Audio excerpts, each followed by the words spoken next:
কিনা, কেন তারা পদত্যাগ করছে? আপনাকে ধন্যবাদ। আমি মনে করি যে এটা দলে কোনো প্রভাব পড়বে না। এটা একটা সাময়িক একটা ধাক্কা, কিন্তু এটা দলে প্রভাব পড়বে না, কারণ দল হিসেবে আমরা আমাদের অধিকাংশ কেন্দ্রীয় লিডার তারা আহ্বায়ক এবং সদস্যদের প্রতি তাদের আস্থা পুনর্ব্যক্ত করেছে এবং তারা বলেছে যে দল হিসেবে আমরা যে সিদ্ধান্তই নেই আমরা দলের সাথে আছি, কারণ তারা এই রাজনীতিটা করতে চায়। এর বাইরে কারো কারো ভিন্ন মত আছে, সেই ভিন্ন মতকে তারা পদত্যাগের মাধ্যমে সুরাহা করতে চাচ্ছেন। আমি ব্যক্তিগতভাবে মনে করি যে এটা তাদের ভুল সিদ্ধান্ত, কিন্তু এটার সংখ্যাটা 4-5 জনের বেশি শেষ পর্যন্ত হবে না এবং এটার খুব লং টার্মে কোনো ইফেক্ট, এই মুহূর্তে একটা হয়তো বিতর্ক এবং নানান সৃষ্টি হচ্ছে, কিন্তু লং টার্মে এটা তেমন কোনো ইফেক্ট দলের মধ্যে পড়বে এরকম আমাদের কাছে মনে হয় না।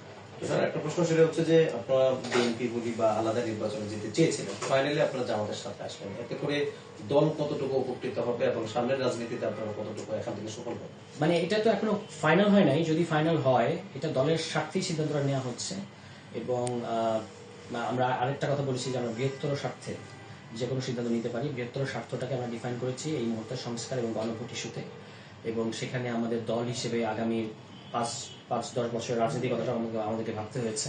অন্য কোনো দল হয়তো আমাদের 3-4 জন ব্যক্তিকে প্রাধান্য দিয়েছে, আমরা দল হিসেবে সমঝোতা করতে চেয়েছি।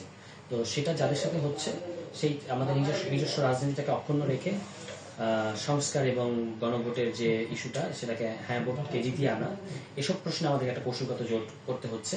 এটা আমরা কিন্তু আপনাদেরকে সবসময় বলেছি যে এককভাবে করার মতো সক্ষমতা আমরা তৈরি করব, কিন্তু বৃহত্তর স্বার্থে আমরা অন্য সিদ্ধান্ত নিতে পারি, তো সেই দিকে আমাদেরকে যেতে হবে হয়তো। একটা বিষয় হচ্ছে যে আমরা আপনারা যে দল নাহিদ ইসলাম, যেহেতু আপনাদের দলের প্রধান, তাকে কেন্দ্র করে আপনাদের দল আপনারা তাকে অনেকে বলছে যে নাহিদ ইসলামের উপর অনেকে আস্থা নেই। আপনারা যারা ফাইনালি শেষ মধ্যে বেশিরভাগ সদস্যরা আপনারা জোটের দিকে যাচ্ছেন, আসন সন্দেহের দিকে, আপনাদের কেন্দ্রীয় কমিটি আসলে আপনাদের দলীয় প্রধানের উপর কতটুকু আস্থা রাখছে এই দলটি থেকে? যারা এমনকি যে 30 জনের আপনার নোট অফ ডিসেন্ট গতকালকে মিডিয়ায় লিক হয়েছে, তারাও কিন্তু নাহিদ ইসলামের প্রতি আস্থা রেখেছে। তাদের একটা ভিন্ন মত আছে, এটা থাকাটা খুব স্বাভাবিক, কিন্তু তাদের আস্থা, আর এর বাইরে 2/3 ওই 30 জনের বাইরে 217 সদস্য বিশিষ্ট দলের কেন্দ্রীয় সদস্যদের মধ্যে 2/3 বেশি নাহিদ ইসলামের প্রতি তাদের আস্থা আছে।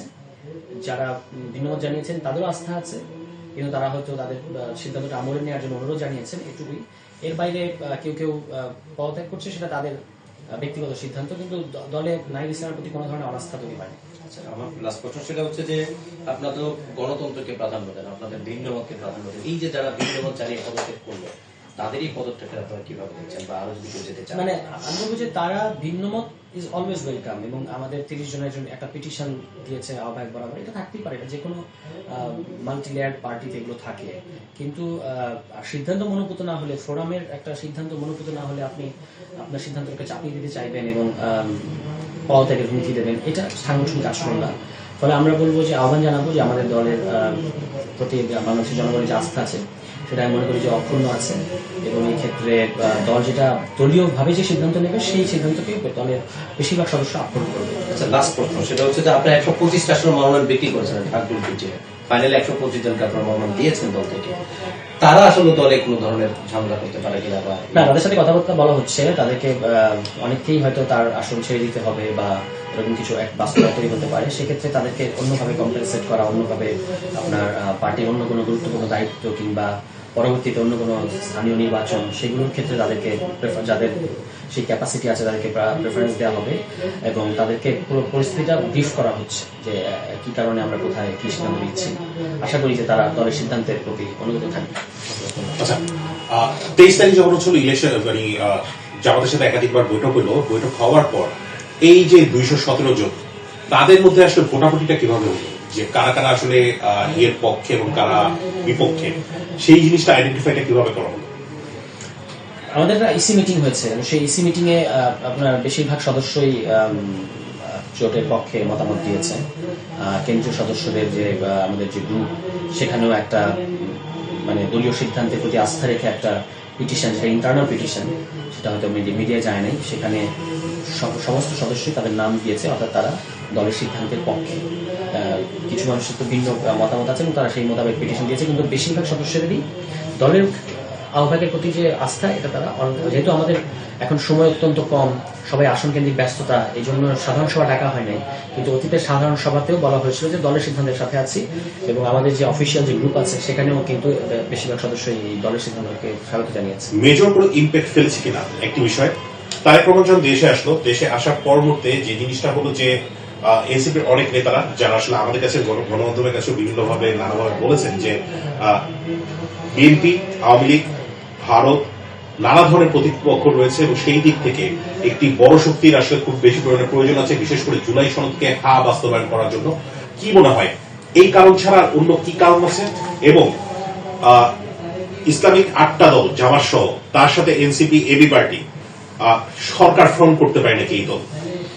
এটা তো বাংলাদেশের জনগণ যে সিদ্ধান্ত নেবে আমরা সেই সিদ্ধান্তকে স্বাগত জানাবো। আমরা জোট এবং সমঝোতা করেছি বাংলাদেশের স্বাধীনতা, সার্বভৌমত্ব এবং সংস্কার, এই প্রশ্ন এবং আধিপত্যবাদ বিরোধিতা, এগুলোকে সামনে রেখে। এটা সত্য যে এখানে কিছু ইসলামিক দল আছে, আমরা ইসলামের প্রতি শ্রদ্ধাশীল, ইসলামিক রাজনীতি আমরা করি না, আমরা মধ্যমপন্থী গণতান্ত্রিক রাজনীতি করি।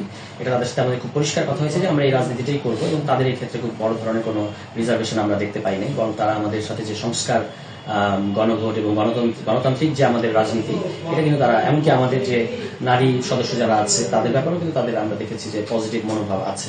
ফলে এটা আমি মনে করি যে বিপরীতমুখী বিভিন্ন দলের একসাথে কিভাবে কাজ করা যায় সেটার একটা উদাহরণ হিসেবে এটাকে দেখা যাবে। এনসিপি প্রচারণায় যাবে কবে? এত কিছু হচ্ছে, কবে নাগাদ হচ্ছে হলো এনসিপি? এই যে মনোনয়নটা সাবমিট করার পরে যারা কনফার্মেশন পাবে তারা তো ফিল্ডে নেমে যাবে, আর অনেকে কিন্তু ইতিমধ্যেই ফিল্ডে আছে, আবার এনসিপি আনুষ্ঠানিকভাবে প্রচারণা শুরু করবে। শেষ প্রশ্ন আমার, যেই 30-35 জন মনোনয়ন বা হচ্ছে হলো যে আসন পাচ্ছে, আসন সমঝোতায় যাচ্ছে, তার বাইরে একটি বেশিরভাগ বা বড় একটি অংশ তারা আসলে কি করবে? তাদের সাথে তো এটা একটু হলেও ইনজাস্টিস হয়ে যায় না। সংখ্যাটা এখনো তো ঠিক হয় না, আমাদের একটা সংখ্যার প্রেফারেন্স আছে, কারা আমাদের উইনেবল ক্যান্ডিডেট সেটা আমরা বলছি, তালিকাটা দিয়েছি। যারা, আমি যেটা বললাম যে যাদেরকে দলীয় সিদ্ধান্ত মেনে নিতে হবে, তাদেরকে অন্যভাবে আপনার মূল্যায়ন করা হবে, এটা তো একটা দলের মধ্যে অনেকগুলো প্রসেস থাকে, তো সেটা তাদের সাথে কথা বলে সেভাবেই পরবর্তীতে সিদ্ধান্ত নেওয়া হবে। সেটা হচ্ছে যে বলা হচ্ছে যে এনসিপির নারী নেত্রীরাই মূলত জামাতের সবচেয়ে বেশি বিরোধিতা করছে এবং নারী নেত্রীটাই এখন থেকে বের হচ্ছে, এটা আসলে কতটুকু বাস্তব?